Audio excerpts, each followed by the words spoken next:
ایک طرف میری مام ہے اور دوسری طرف وہ لالچی بڑھیا. سفیان کی شادی اس کی مرضی سے ہو. کیا میں دو عورتوں کے بیچ میں؟ جب ایک ہی باغ میں پھول مختلف ہو سکتے ہیں فضا کی اس لالچی ماں نے شرط رکھی ہے تو ایک ہی گھر کے بچے الگ کیوں نہیں ہو سکتے؟ میری شادی نہیں کر پائے گی.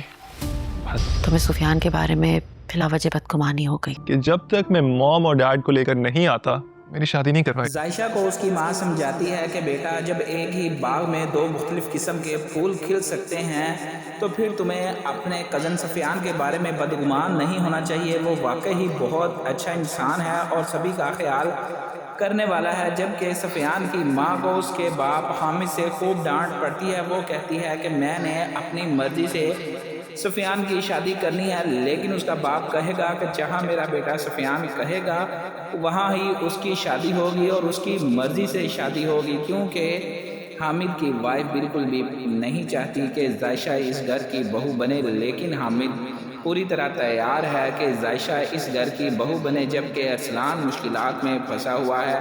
اس کی لالچی گرل فرینڈ اور اس کی لالچی ماں اسے کہتی ہے کہ اب تمہیں تب ہی میں اپنی بیٹی سے ملنے دوں گی جب تم اپنے ماں باپ کو میرے گھر لے کر آؤ گے.